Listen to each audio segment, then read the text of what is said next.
Hi hello ನಮಸ್ಕಾರ, welcome back to my ಹೊಸ video. ಎಲ್ಲರೂ ಹೇಗಿದ್ದೀರಾ? ಎಲ್ಲರೂ ತುಂಬ ಚೆನ್ನಾಗಿದ್ದೀರಾ ಅಂತ ಅಂದ್ಕೊಂಡು ನಮ್ಮ ಇವತ್ತಿನ ಈ ಒಂದು ವಿಡಿಯೋನ ಶುರು ಮಾಡೋಣ ಅಲ್ವಾ. ಹಾಗೆ ಸ್ನೇಹಿತರೆ, ಯಾರೆಲ್ಲ ಹೊಸದಾಗಿ ನಮ್ಮ ಈ ಒಂದು ವಿಡಿಯೋನ ನೋಡ್ತಾಯಿದ್ರಾ, ದಯಮಾಡಿ ಕೆಳಗಡೆ ಇರ್ತಕ್ಕಂಥ ಸಬ್ಸ್ಕ್ರೈಬ್ ಬಟನನ್ನು ಪ್ರೆಸ್ ಮಾಡಿ, ಹಾಗೆ ಬೆಲ್ಲೈಕನನ್ನು ಪ್ರೆಸ್ ಮಾಡಿದ್ರೆ ನಾವು ಮಾಡೋ ಹೊಸ ವಿಡಿಯೋಗಳು ನಿಮಗೆ ನೋಟಿಫಿಕೇಷನ್ ಮೂಲಕ ಬಂದು ತಲುಪುತ್ತೆ.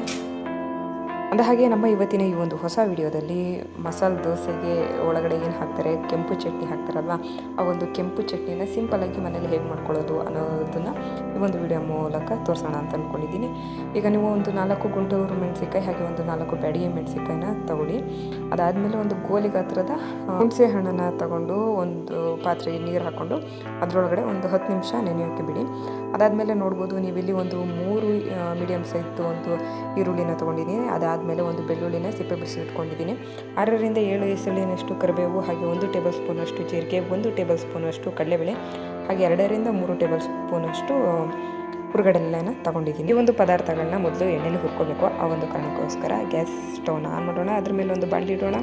ಅದಾದಮೇಲೆ ಒಂದು 2 ಸ್ಪೂನಷ್ಟು ಎಣ್ಣೆನ ಹಾಕ್ಕೊಳ್ತಾ ಇದ್ದೀನಿ ನಾನಿಲ್ಲಿ. ಆ ಒಂದು ಎಣ್ಣೆ ಒಂದು ಸ್ವಲ್ಪ ಕಾದಾದಮೇಲೆ ಇದಕ್ಕೆ ಮೊದಲಿಗೆ ನಾವು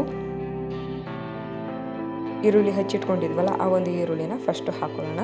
ಅದಾದಮೇಲೆ ಬೆಳ್ಳುಳ್ಳಿ ಹಾಗೆ ಕರಿಬೇವಿನ ಸೊಪ್ಪನ್ನ ಸೈಡಲ್ಲಿ ಇಟ್ಟಿರೋಣ, ಮತ್ತೆ ಹಾಕೊಳ್ಳೋಣ. ಬೆಳ್ಳುಳ್ಳಿ ಆದಮೇಲೆ ಜೀರಿಗೆ ಹಾಗೆ ಕಡಲೆಬೇಳೆನ ಇಷ್ಟನ್ನು ಫಸ್ಟು ಹಾಕಿ ನಾವು ಹುರ್ಕೋಬೇಕು. ತುಂಬ ಕಪ್ಪುಗೆಲ್ಲ ಆಗಬಾರ್ದು. ಇದು ಸ್ವಲ್ಪ ಬಾಡ್ದಂಗಾದರೆ ಸಾಕಾಗುತ್ತೆ. ತುಂಬ ಅಂದರೆ ತುಂಬ ಕಪ್ಪಗಾದರೆ ಅದು ಟೇಸ್ಟೇ ಸಿಗೋಲ್ಲ ನಿಮಗೆ. ಆ ಒಂದು ಕಾರಣಕ್ಕೋಸ್ಕರ ಸ್ವಲ್ಪ ಬಾಡಾದಮೇಲೆ ಒಂದು ಈರುಳ್ಳಿ, ಬೆಳ್ಳುಳ್ಳಿ ಹಾಗೆ ಕಡಲೆಬೇಳೆ, ಜೀರಿಗೆ ಏನು ಹಾಕಿರ್ತೀವಿ ಇದರೊಳಗಡೆ ನಾವು ಆಗಲೇ ಎತ್ತಿಟ್ಟಿದ್ವಲ್ಲ ಕರಿಬೇವಿನ ಸೊಪ್ಪು, ಅದನ್ನು ಸಹ ಒಂದು ಸ್ವಲ್ಪನ ಹಾಕಿ 1-2 ಸತಿ ಹಿಂಗೆ ಕೈ ಆಡಿಸಿದ್ರೆ ಅದ್ರ ಘಮ ಒಂಥರ ತುಂಬ ಅಂದರೆ ತುಂಬ ಚೆನ್ನಾಗಿರುತ್ತೆ. ಕರಿಬೇವಿನ ಜೊತೆಗೆ ನಾವು ಈಗಾಗಲೇ ನೆನೆಸಿಟ್ಕೊಂಡಿದ್ವಲ್ಲ ಮೆಣಸಿನ್ಕಾಯಿ, ಅದನ್ನು ಸಹ ಹಾಕಿ ಅಂದರೆ ತುಂಬ ನೀವು ಹುರಿಯೋಕೆ ಹೋದರೆ ಅದು ಘಾಟ್ ಆಗಿಬಿಡುತ್ತೆ. ಒಂದು ಸ್ವಲ್ಪ ಹಾಗೆ ಬಿಸಿ ಆದಂಗೆ ಆದರೆ ಸಾಕು. ಹುಣಸೆಹಣ್ಣು ಮಾತ್ರ ಹಾಗೆ ಇರಲಿ, ಅದನ್ನು ರುಬ್ಬುವಾಗ ಹಾಕ್ಕೊಂಡ್ರೆ ಚೆನ್ನಾಗಾಗುತ್ತೆ. ಇದನ್ನು 1-2 ಸತಿ ಹಿಂಗೆ ಕೈ ಆಡಿಸಿದ್ರೆ ಈ ಒಂದು ಹುರಿದಿರೋದು ಹದ ಸರಿಯಾಗುತ್ತೆ. ಅದಾದಮೇಲೆ ಇದನ್ನು 1-2 ನಿಮಿಷ ಆರಕ್ಕೆ ಬಿಡಬೇಕು. ನಾವೇನು ಹುರ್ಕೊಂಡಿದ್ದೀವಿ ಈ ಒಂದು ಪದಾರ್ಥಗಳು ಆರ್ತಾ ಇರಲಿ. ಅದು ಆರೋಷ್ಟೊತ್ತಿಗೆ ನಾವು ಒಂದು ಮಿಕ್ಸಿ ಜಾರನ್ನ ತೊಗೊಳ್ಳೋಣ. ಆ ಒಂದು ಮಿಕ್ಸಿ ಜಾರಿಗೆ ನಾವು ಎತ್ತಿಟ್ಕೊಂಡಿದ್ವಲ್ಲ ಹುರಿಗಡಲೆ, ಒಂದು 2ರಿಂದ 3 ಟೇಬಲ್ ಸ್ಪೂನಷ್ಟು ಹುರಿಗಡಲೆ ಅದನ್ನು ಹಾಕೋಣ. ಹಾಗೆ ನೆನೆಸಿಟ್ಟಿರುವಂತಹ ಹುಣಸೆ ಹಣ್ಣನ್ನು ಹಾಕೊಳ್ಳೋಣ. ಅದಾದಮೇಲೆ ಆರಿರುವಂತಹ ನಾವು ಹುರಿದಿದ್ವಲ್ಲ ಆ ಒಂದು ಈರುಳ್ಳಿ, ಬೆಳ್ಳುಳ್ಳಿ, ಮೆಣಸಿನಕಾಯಿ ಆ ಒಂದು ಮಿಶ್ರಣನ ಇದರೊಳಗಡೆ ಹಾಕಬೇಕು. ನೀವಿಲ್ಲಿ ನೋಡ್ಬೋದು, ನಾವು ತೆಗೆದುಕೊಂಡಿರುವಂತಹ ಮಿಕ್ಸಿ ಜಾರಿನೊಳಗಡೆ ಇದೆಲ್ಲನೂ ಸಹ ನೀಟಾಗಿ ಹಾಕಿದ್ದೀನಿ. ಅದಾದಮೇಲೆ ರುಚಿಗೆ ತಕ್ಕಷ್ಟು ಉಪ್ಪನ್ನು ಇವಾಗ ಹಾಕಬೇಕು ನೀವು.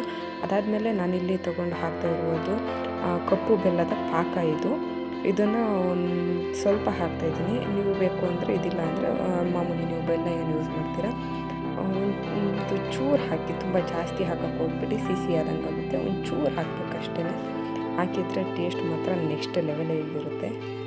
ಇವಿಷ್ಟು ಪದಾರ್ಥನ ಸೇರಿಸ್ಕೊಂಡ್ಮೇಲೆ ಇದಕ್ಕೆ ಒಂದು ಸ್ವಲ್ಪ ನೀರನ್ನ ಹಾಕ್ಕೊಂಡು ಒಂದು ರೌಂಡ್ ಮಿಕ್ಸಿ ಮಾಡ್ಕೊಳ್ಳಿ. ಮೊದಲೇ ತುಂಬ ಜಾಸ್ತಿ ನೀರನ್ನ ಹಾಕೋಕ್ಕೆ ಹೋಗ್ಬಿಡಿ, ಯಾಕಂದರೆ ಕಾಯಿ ಚಟ್ನಿ ಥರ ಇದು ತೆಳ್ಳಗಾಗಬಾರ್ದು. ಇದು ಎಷ್ಟಾಗುತ್ತೋ ಅಷ್ಟು ಗಟ್ಟಿಯಾಗಿ ಇದ್ರೇ ಚೆಂದ. ಯಾಕೆ ಅಂದರೆ ದೋಸೆ ಮೇಲೆ ಸರ್ವ್ ಬೇಕಲ್ವ.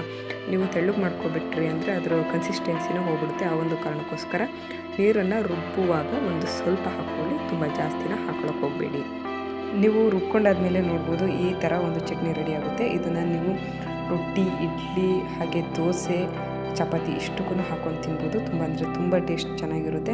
ವಿಡಿಯೋ ಇಷ್ಟ ಆಗಿದೆ ಅಂತ ನಾನಂತೂ ಅಂದ್ಕೊಂಡಿದ್ದೀನಿ. ಇಷ್ಟ ಆದರೆ ಗೊತ್ತಲ್ವ, ಲೈಕ್ ಮಾಡಿ, ಕಮೆಂಟ್ ಮಾಡಿ, ಹಾಗೆ ಇದೇ ರೀತಿ ಸಪೋರ್ಟ್ ಮಾಡೋದನ್ನು ಮರೆಯೋಕ್ಕೆ ಹೋಗ್ಬೇಡಿ. ಮುಂದಿನ ಸರಿ ಇನ್ನೊಂದು ಒಳ್ಳೆ ಇನ್ಫಾರ್ಮೇಷನ್ ವಿಡಿಯೋ ತರ್ತೀನಿ. ಅಲ್ಲಿ ತನಕ ಟೇಕ್ ಕೇರ್, ಬಾಯ್ ಬಾಯ್.